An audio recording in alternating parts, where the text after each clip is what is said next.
श्रवण चौधरी जी, हमारे मंडल के अध्यक्ष विकास भाटकर जी, पूर्ण सिंह जी मंडल अध्यक्ष, सरोज जी जिला मंत्री, राम प्रसाद सरपंच जी, बहन बुकाट जी, हमारे महावीर भोजदेसर जी, सम्मानित मंच और यहाँ इतनी बड़ी संख्या में एकत्र आए देवी और सज्जनों, मेरे नौजवान साथी और मीडिया के मेरे साथी, प्रिंट मीडिया और इलेक्ट्रॉनिक मीडिया के साथी, सबसे पहले तो सालासर बालाजी को मैं नमन करता हूँ और उनसे आशीर्वाद लेकर के अपनी बात प्रारंभ करता हूँ। साथ ही साथ लक्ष्मीनाथ महाराज जी को भी नमन करता हूं और आशीर्वाद लेकर के अपनी बात शुरू। मित्रों, ये चुनाव की बेला है और चुनाव में आप सब लोगों ने अपना मत 25 तारीख को डालना है। ये ठीक है कि भारतीय जनता पार्टी आपसे अपना मत मांगेगी और आप सब लोगों में जो मैं जोश देख रहा हूं उसके विश्वास हो गया है कि आपने भारतीय जनता पार्टी को आशीर्वाद देने का मन बना लिया। लेकिन मन बनाने के साथ साथ मैं आप लोगों से ये गुजारिश करूंगा कि सिर्फ आपका ही वोट नहीं चाहिए, मुझे आपके मोहल्ले का, आपके पड़ोसी का, आपके परिवार का, सभी लोगों का मत भारतीय जनता पार्टी के पक्ष में।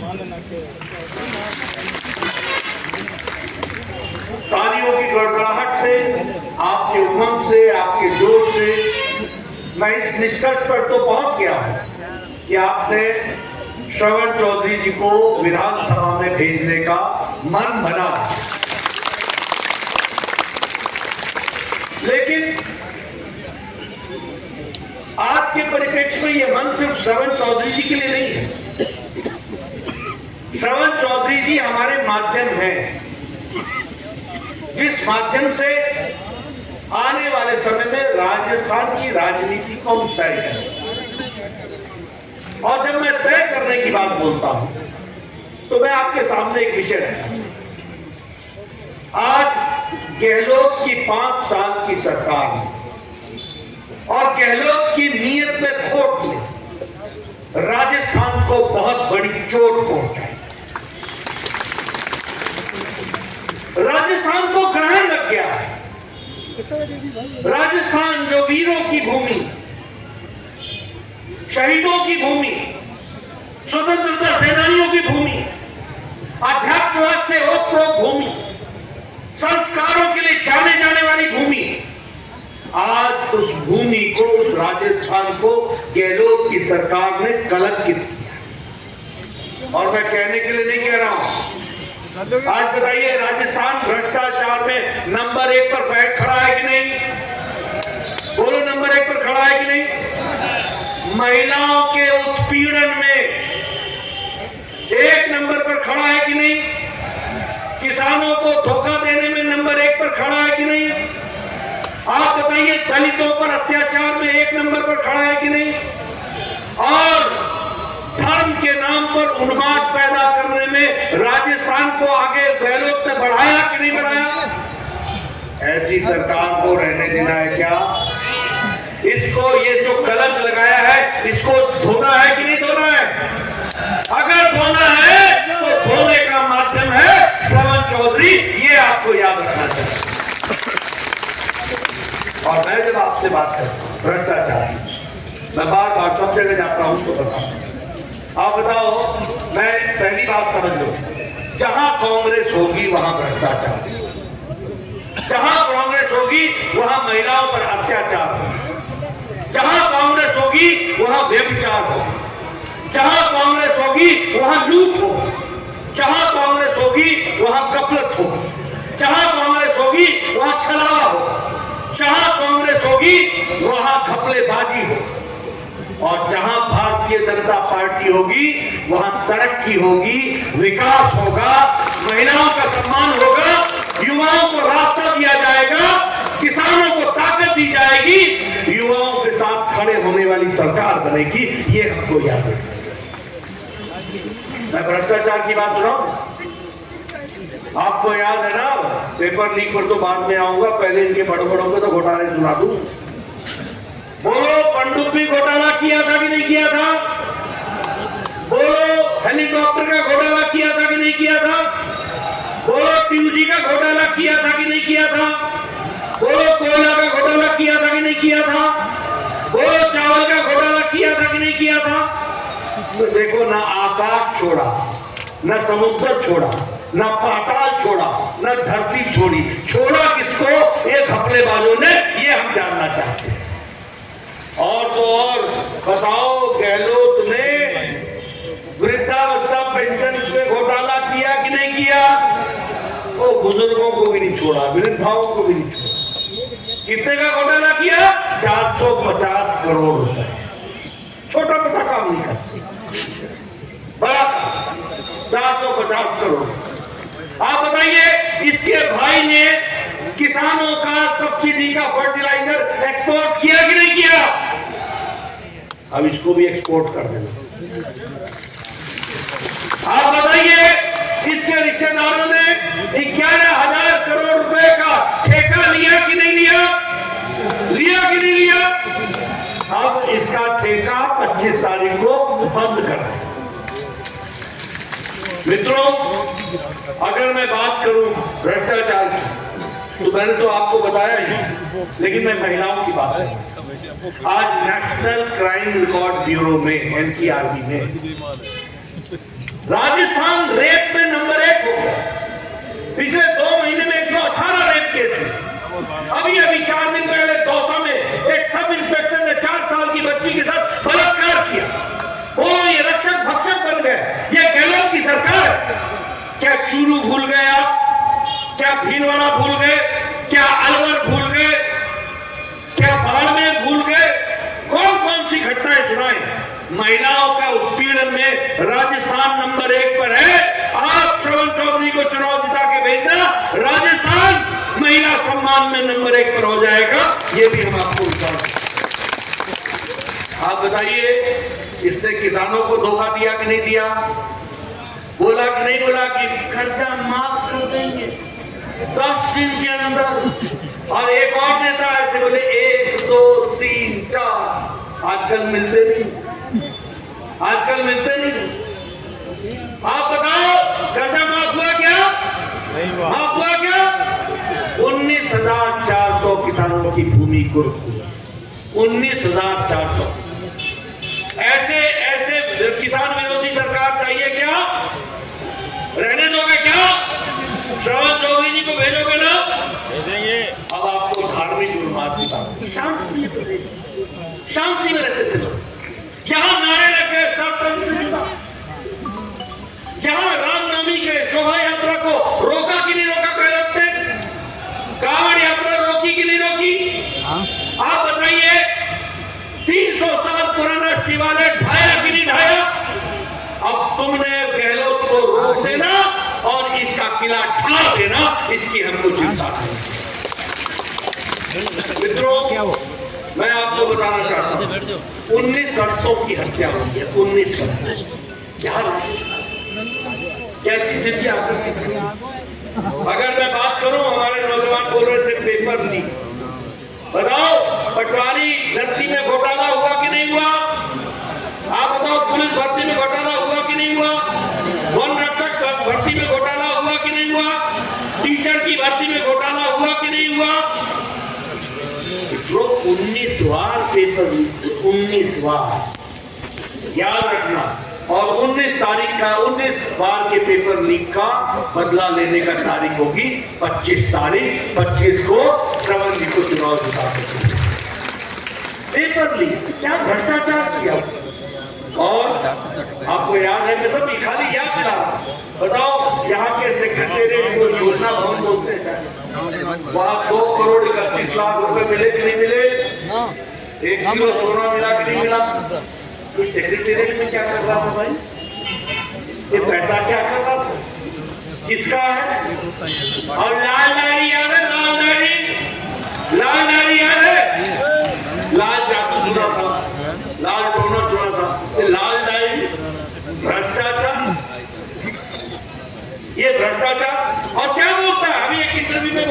ये बीजेपी वालों का काम है। मैंने कहा मंत्री बनाओ तुम, राजेंद्र गुलाब, वो है तुम्हारा मंत्री, पार्टी में जोड़ो तुम, और तुम्हारा मंत्री तुम्हारे सामने विधानसभा के अंदर तुम्हारी काली करतूत लाल डायरी में लेकर के आता है, इससे ज्यादा प्रमाण क्या होगा? बोलो, ये लाल डायरी वालों को छुट्टी करोगे, छुट्टी करोगे, इनको रास्ता दिखाओगे? मैं दूसरी तरफ बता रहा हूं, मैंने कहा कि भारतीय जनता पार्टी विकास, आप बताइए मोदी जी के राज में भारत आगे बढ़ रहा है कि नहीं बढ़ रहा है? बढ़ रहा है कि नहीं बढ़ रहा है? आप बताइए मोदी जी के राज में महिलाओं को उज्ज्वला योजना मिला कि नहीं मिला? आवास योजना मिला कि नहीं मिला? और आप बताइए मोदी जी के राज में 80 करोड़ की जनता को 5 किलो गेहूं या 5 किलो चावल, 1 किलो दाल मिला कि नहीं मिला? कोई भूखा न सोए, ये काम हुआ कि नहीं हुआ? आज भारत मोदी जी के नेतृत्व में 5वीं अर्थव्यवस्था बन गई है, 5वें नंबर की। और फिर से श्रवण चौधरी को चुनाव जिताना और 2024 में मोदी जी को फिर से लाना, भारत 2 साल के अंदर 3रे नंबर की अर्थव्यवस्था बन जाएगी। आप बताइए, एक बात तो बताना भूल ही गया अपने किसान भाइयों को और अपने आप लोगों को, ये चोरों की सरकार कैसी है। गुजरात में पेट्रोल और डीजल 12 रुपए लीटर कम, उत्तर प्रदेश में पेट्रोल और डीजल 12 रुपए कम, हरियाणा जो आपके प्रदेश से लगता है वहां पेट्रोल और डीजल 12 रुपए कम, मध्य प्रदेश में भी 12 रुपए कम, और यहाँ गहलोत सरकार ने 12 रुपए लीटर बढ़ा रखा है डीजल और पेट्रोल का। हम समीक्षा करेंगे और इनकी छुट्टी करेंगे और किसानों को और आम आदमी को रियायत दिलाएंगे, इस बात का। उसी तरीके से जैसे मैंने विकास के बारे में कहा, 9 साल पहले आपके पास जो मोबाइल होता था उसमें लिखा होता था मेड इन चाइना, आज आपके मोबाइल पे लिखा है मेड इन इंडिया। 97% मोबाइल आ गया। 9 साल पहले आपके पास छोटी आंख वाले गणेश जी आते चाइना से, वो चाइना में छोटी आंख होती है ना, तो गणेश जी की भी छोटी आंख होती, और वो मूर्ति आप लोगों के मोदी जी ने मन की बात में कहा कि चाहे खिलौना हो चाहे मूर्ति हो, अब भारत में बनेगी। आज भारत 3रे नंबर का इसका एक्सपोर्टर बन गया है, ये भी हमको याद है। इस बात में हम 2रे नंबर पर खड़े हैं। इस बार दिवाली में 55 लाख गाड़ियां बिकी, 55 लाख गाड़ियां। भारत 3रे नंबर का आज भारत 3रे नंबर का ऑटोमोबाइल मार्केट बन गया है।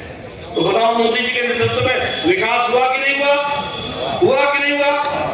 आप बताइए, भारत माला में 54,000 करोड़ रुपए आपको 44,000 करोड़ रुपए मिले कि नहीं मिले भारत माला के प्रोजेक्ट में? आप बताइए, नए एयरपोर्ट बन रहे हैं कि नहीं बन रहे हैं? आप बताइए, सीकर का रेलवे स्टेशन नया बन रहा है कि नहीं बन रहा है?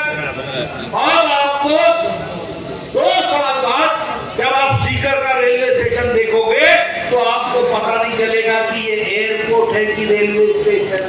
ऐसा चक्के। बताओ सीकर को मेडिकल कॉलेज दिया कि नहीं दिया? मिला कि नहीं मिला मेडिकल कॉलेज? मैं ही स्वास्थ्य मंत्री था उस समय, सुमेधा गांधी हमारे सांसद, जो अभी भी सांसद, उन्होंने कहा मेडिकल कॉलेज देना है। मैं प्रधानमंत्री जी के पास गया, प्रधानमंत्री जी ने बोला हमसे पूछते क्यों हो, करो जल्दी करो और सीकर को भी मेडिकल कॉलेज, और सीकर को मेडिकल कॉलेज। आपके यहाँ 9 साल पहले 14 ट्रेनें आती थी, आज 49 ट्रेनें आ रही हैं। नैरो गेज से ब्रॉड गेज हो गया, इलेक्ट्रिफिकेशन हो गया, ये आम आदमी को सुविधा दी, सड़कें बनाएगी, रोड बनाएगी और विकास की एक नई कहानी। मित्रों, मैं आपसे ये भी बताना चाहता हूं कि आप हमारी सरकार लाएंगे तो हम जो करने वाले हैं वो भी आपको बता देंगे। प्रधानमंत्री किसान सम्मान निधि में अभी आपको 6,000 रुपए प्रधानमंत्री, आपने श्रवण चौधरी को चुनाव जिता के भेज देना, साल के किसानों को 12,000 रुपए मिलेंगे। गेहूं की खरीदी एमएसपी के ऊपर 2,700 रुपए प्रति क्विंटल मिलेगी। और जिन किसानों की भूमि ली गई है उनको हम कंपनसेशन पॉलिसी के तहत उनको हम कंपनसेट करेंगे, उनको हम न्याय देंगे। इसके साथ साथ हमारी माताएं इतनी बड़ी संख्या में आई, हम आपको बताना, श्रवण चौधरी जी को चुनाव जिताइएगा। मैं फिर बोलता हूँ, ये चुनाव व्यक्ति का नहीं है, यह चुनाव पार्टी का है, यह चुनाव राजस्थान के विकास का है, ये चुनाव राजस्थान के अस्मिता का है। इसको आपको समझना है। और मैं कहूंगा श्रवण चौधरी जी को चुनाव जिताइएगा। बहनों को बताना चाहता हूं, हमारी सरकार ने तय किया कि हम लाडो प्रोत्साहन योजना चलाएंगे और लाडो प्रोत्साहन योजना में जो बच्ची पैदा होगी उसी दिन उसको 2 लाख का एश्योरेंस बॉन्ड हम करेंगे। और ये 2 लाख का एश्योरेंस बॉन्ड ऐसा होगा कि जब बच्ची 6 साल की हो जाए, 6वीं कक्षा में पहुंचेगी तो साल का 6,000, जब 8वीं में पहुंचेगी तो साल का 8,000, जब वो 10वीं में पहुंचेगी तो साल का 12,000 मिले, और जब वो कॉलेज जाएगी तो उसको 50,000 रुपए मिले, और जब वो 21 साल की हो जाएगी तो उसको 1 लाख रुपए। जब बच्ची मेरिट में आएगी 12वीं कक्षा में तो उसको फ्री में स्कूटी दी जाएगी। और गरीब बच्चों के लिए साल का 1,200 रुपए हम उनकी यूनिफॉर्म के लिए और उसके पुस्तक के लिए देंगे। तो इस तरीके से विकास करने का काम है। और माताओं बहनों को मैं ये भी बताना चाहता हूं, हर सिलेंडर पर 450 रुपए की सब्सिडी हम देंगे और सिलेंडर आपको। मित्रों, जो सबसे बड़ी बात है, जिन लोगों ने माइनिंग में घोटाला किया, जिन लोगों ने जल जीवन मिशन में अपनी जेब गरम की, जल जीवन मिशन को जेब भरो कमीशन बना दिया, जिन लोगों ने भर्ती में घोटाला किया, जिन लोगों ने मिड डे मील में घोटाला किया, जिन लोगों ने वृद्धा पेंशन में घोटाला किया, जिन लोगों ने फर्टिलाइजर में घोटाला किया, हम एक स्पेशल इन्वेस्टिगेशन टीम बनाएंगे, SIT बनाएंगे, और उस SIT के माध्यम से जो दोषी पाया जाए, जिसने घोटाला माइनिंग में किया, जिसने घोटाला किया फर्टिलाइजर में, चाहे वो अशोक गहलोत का भाई क्यों ना, जिसने घोटाला किया ये भर्ती में, जिसने घोटाला किया मिड डे मील में, जिसने घोटाला किया वृद्धा पेंशन में, हम इंक्वायरी बैठाएंगे और दोषी को जेल के सीटों के अंदर डालेंगे। ये मित्रों, हमारे नौजवान इतनी बड़ी संख्या में आए हैं, उनको बता देना चाहता हूं, मोदी जी ने पिछले 6 महीने में 6 लाख लोगों को सरकारी नौकरी का अपॉइंटमेंट लेटर दिया है। और हम वायदा करते हैं कि आपने हमारे चौधरी जी को भेज देना और श्रवण जी को भेजने के साथ साथ 5 साल के अंदर हम 2.5 लाख लोगों को नौकरी देंगे। और उसी तरीके से हम भामाशाह हेल्थ इंफ्रास्ट्रक्चर बनाएंगे, जिसमें 40,000 करोड़ रुपए खर्च करेंगे, 15,000 नए डॉक्टर लगाएंगे और 20,000 पैरामेडिक लगाएंगे। ये भी हम आपको बताएंगे। और प्रधानमंत्री गरीब कल्याण अन्न योजना में 5 किलो गेहूं, 5 किलो चावल, 1 किलो दाल अगले 5 साल तक देंगे। मित्रों, आपसे मैं निवेदन करने आया हूँ, श्रवण चौधरी जी हमारे बहुत ही होनहार और बहुत ही अच्छे कैंडिडेट हैं। और हम जानते हैं कि ये शिक्षक रह चुके हैं। शिक्षक व्यक्ति जो होता है वो समाज को दिशा देता है, दृष्टि देता है और समाज को सही रास्ते पर ले। बताइए, श्रवण जी को चुनाव जिताएंगे ना? जिताएंगे ना? मैं उधर से आवाज सुनना चाहता हूँ, जिताएंगे ना? जिताएंगे ना? राजस्थान का विकास करेंगे ना? फतेहपुर का विकास करेंगे ना? सीकर का विकास करेंगे ना? सभी माँ बहनों को ताकत देंगे ना? किसानों को हम आगे बढ़ाएंगे ना? ये सब बढ़ाने के लिए श्रवण चौधरी जी के लिए कमल के बटन पर दबाएंगे ना? 25 तारीख जिताएंगे ना? आपका बहुत बहुत धन्यवाद। जय भारत, जय राजस्थान।